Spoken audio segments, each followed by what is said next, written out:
নমস্কার, আশা করি আপনারা সকলে ভালোই আছেন। আমি শেফ জয়ন্ত ব্যানার্জি, আর আপনারা দেখছেন সিজেস কিচেন। কাতলা মাছ ভীষণ একটা কমন ফিশ এবং খেয়ে খেয়ে একঘেয়েমি এসে যায়। তো সেই জন্য আমি ভাবলাম যে কাতলা মাছের একটা রেসিপি আপনাদের সঙ্গে শেয়ার করি। রেসিপিটা হচ্ছে কাতলা রেজালা। রেজালা একটা মোগলাই ডিশ, ভীষণ রিচ হয়, রুটি বা পরোটার সঙ্গে ভালো লাগে। কিন্তু যেহেতু মাছ, আমি একটু লাইট মোডে বাড়ির মতো করে বানাচ্ছি, যেটা পোলাও বা ভাতের সঙ্গে খুব ভালো লাগবে। তো কাতলা রেজালা চোখলাম সোজাসুজি রেসিপিতে। চলে গেলাম সোজাসুজি রেসিপিতে কাতলা রেজালা। কড়াই গরম হতে দিয়ে দেবো রিফাইন্ড অয়েল মাছ ভাজার জন্য। এই কাতলা মাছ কিন্তু সর্ষের তেলে নয়। বাঙালি রেসিপি সাধারণত আমরা কাতলা সব মাছই সর্ষের তেলে ভাজি, কিন্তু যেহেতু এটা রেজালা, এটা রিফাইন্ড অয়েল দিয়ে দেবো। এর মধ্যে সামান্য ঘি,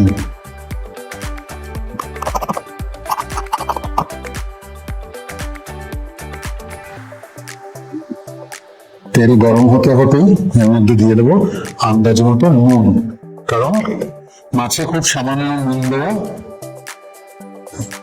আমি একবারে তেলের মধ্যে দিয়ে দিচ্ছি নুন, এতে কিন্তু হলুদ যাবে না, যেহেতু আমি রেজালার রঙটা সাদা বানাবো। সাধারণত রেজালা সাদাই হয়। দিয়ে দেবো একটা একটা করে মাছ ভাজতে দিয়ে দিলাম।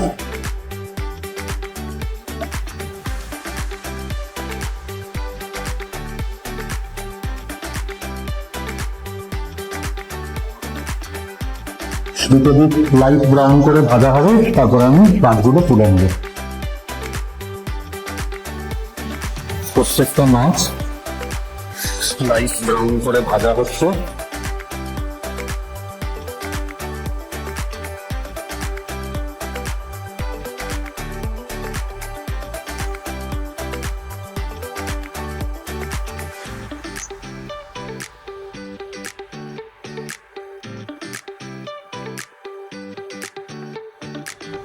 চারটিকে আমি একইভাবে ভেজে নেব।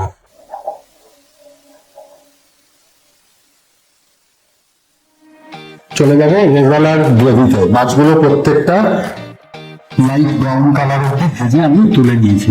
সেম তেলেই আমি রান্নাটা করবো। তেলের মধ্যে ঘি মেশানো, আপনারা আগেই দেখেছেন। দিয়ে দেবো শুকনো লঙ্কা ফোড়ন, এটাতেই গাছ ভালো, এছাড়া কিন্তু কোনো ঝাল নেই। যাবে জয়িত্রী একটুখানি, আর বড় এলাচ। রেজালার মেন গন্ধটা কিন্তু শুকনো লঙ্কা আর বড় এলাচ থেকে বেরোয়।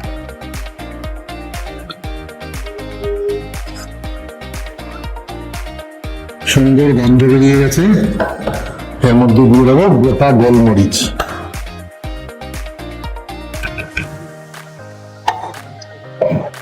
দেবো পেঁয়াজ কুচি। এই প্রসঙ্গে বলি, রেজালাটা একটু পাতলা টেক্সচারের হয় বলে আমি পেঁয়াজটাকে কুচিয়ে দিয়েছি।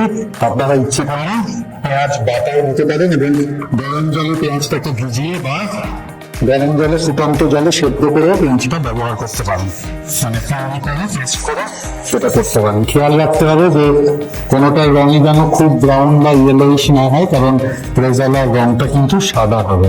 পেঁয়াজটা মোটামুটি সাথে হয়ে গেছে। দিয়ে দেবো আদা রসুন পেস্ট, জাস্ট 1 চামচ দেবো আমি। আদা রসুন সমান পরিমাণে বেটে রাখা আছে, 1 টিস্পুন ফুল। খুব ভালো করে এটাকে মেশাতে হবে, মানে কষিয়ে রাখতে হবে। এবার দিয়ে দেবো হোয়াইট পেস্ট। এটার মধ্যে কাজু চালমগজ আর পেস্ট আছে। কাজু চালমগজ হচ্ছে 1:1 আর পেস্ট হচ্ছে 10:1। সেইভাবে আমি এটাকে বেটে রেখেছি। এটাকে ভালো করে পেঁয়াজ আদা রসুনের সঙ্গে কষিয়ে নিতে হবে।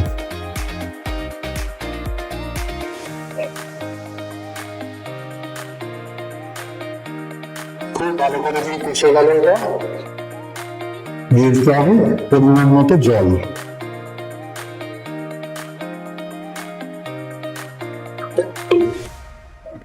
এবার আন্দাজ মতো নুন আর চিনি আগে আমি মাছ ভাজার সময় তেলে দিয়ে রেখেছিলাম, কিন্তু তা সত্ত্বেও স্বাদ মতো মানে এখানে হাফ টিস্পুন দিলাম। আর একটু মিষ্টি ভাব আনার জন্য, যেহেতু আমি বললাম এটা পোলাওয়ের সঙ্গে খুব ভালো লাগে, আর চিকেন হলে কিন্তু এটা রুটি পরোটার সঙ্গে খুব ভালো লাগে, আমি 1 টিস্পুন চিনি দিলাম, একটু মিষ্টি ভাব আসবে। জলটা দিয়েছি একটু ভালো করে বয়েল হয়ে আসবে। অলরেডি কিন্তু একটা দুর্দান্ত গন্ধ বেরোচ্ছে। দিয়ে দেবো ফ্যাটানো টক দই।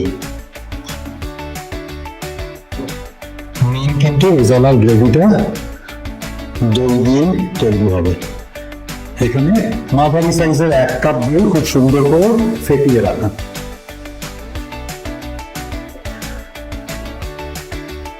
প্রায় বয়লিং পয়েন্টে এসে গেছে। দিয়ে দেবো ফ্রেশ ক্রিম। এখানে আমি 1 টেবিল স্পুন ভর্তি করে দিলাম ফ্রেশ ক্রিম। ফ্রেশ ক্রিম দিয়ে যেই বয়লিং পয়েন্টে আসবে তখন আমি দিয়ে দেবো ব্লেন্ড করা জায়ফল। এখানে আমি একটা গোটা জায়ফলের হাফ ইউজ করেছি। কিন্তু রেজালার গ্রেভি অলমোস্ট রেডি। এবার আমি একটা একটা করে মাছ গ্রেভির মধ্যে দিয়ে দেবো।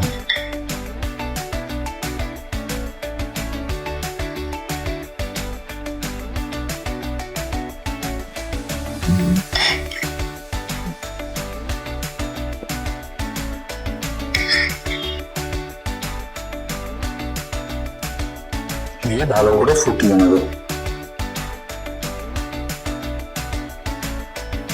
প্রত্যেকটা মাছ ভালো করে গ্রেভির মধ্যে যেই ফুটে যাবে, একটু গরম মশলা গুঁড়ো, খুব সামান্য ঘি, একটু জাফরান দিয়ে আমি এটা ফিনিশ করবো। এই প্রসঙ্গে বলি জাফরানটা অপশনাল, আমার কাছে ছিল খুব সামান্য, একটু সেটা দিয়ে আমি ফিনিশ করবো। রেজালা অলমোস্ট ফুটে গেছে, যেরকম বলেছিলাম সেইভাবেই ফিনিশ করছি। দিয়ে দিলাম একটুখানি ঘি। এতে কি হবে, একটা ফাইনাল ফ্রেগ্রেন্স আসবে, তার সঙ্গে খাবারটাতে গ্লেজ হবে।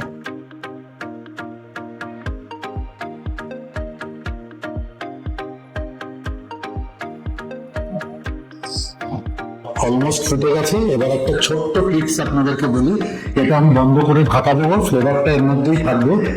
সঙ্গে কি করবো, আমি একটা ছোট ফ্রাই প্যানে, আলাদা ফ্রাই প্যানে একটুখানি ঘিয়ের মধ্যে তেজপাতা আর দারচিনি স্টিক, সিনামন স্টিক একটুখানি টেম্পার করে ফোড়ন দিয়ে সেটা আমি এর মধ্যে অ্যাড করবো একটা অ্যাডেড ফ্লেভারের জন্য। এটা কিন্তু ভীষণ ইম্পর্টেন্ট রেজাল্টের জন্য, একটা লাস্ট ফ্লেভার। আপাতত এটা ফুটতে ফুটতে আমি এটা বন্ধ করলাম। ফাইনাল এই ফোড়নটা একবারের জন্য আমি গ্যাস অন করলাম, একটুখানি ঘি ধরতে পারেন 1 টিস্পুন ঘি দিয়ে গরম হয়ে গেল। দিয়ে দেবো তেজপাতা, আমি একটু ছিঁড়ে দিলাম, একটা বড় সাইজের তেজপাতা, আর একটু দারচিনি ঘিয়ের মধ্যে দিয়ে দিলাম। আমি কিন্তু এটাতে ছোট এলাচ ব্যবহার করিনি, শুধু বড় এলাচ ফোড়নের জন্য। এই যে একটা অ্যাডেড ফ্লেভার বা অ্যারোমা ঘি সমেত, এটা কিন্তু ভীষণ ভালো লাগে রেজালাতে। চলে যাব ফাইনাল রেজালার টেম্পারিং এ।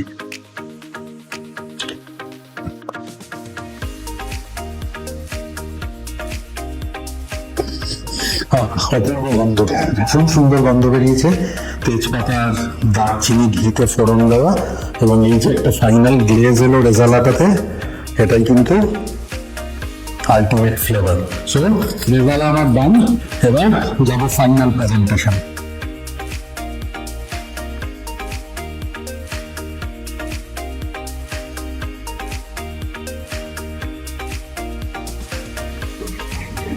হ্যাঁ, আমার কড়াইটার যা সাইজ আছে এই কটা দিয়ে আমি প্রেজেন্টেশনটা করলাম, আর দুটো রেখে দিয়েছি নিজের জন্য।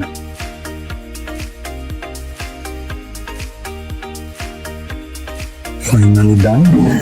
দিয়ে দেবো একটুখানি জাফরান উপর থেকে। আমি টেম্পারিং বা ফোড়নে শুকনো লঙ্কা দিয়েছিলাম, সাদার মধ্যে লাল ভালো লাগবে। আর আপনাদের বলেছিলাম যে যেহেতু আমি গ্রিন চিলি পেস্টটা ইউজ করিনি, আমি গার্নিশের জন্য দুটো লঙ্কা ইউজ করলাম। সো আমার পাতলা রেজালা রেডি।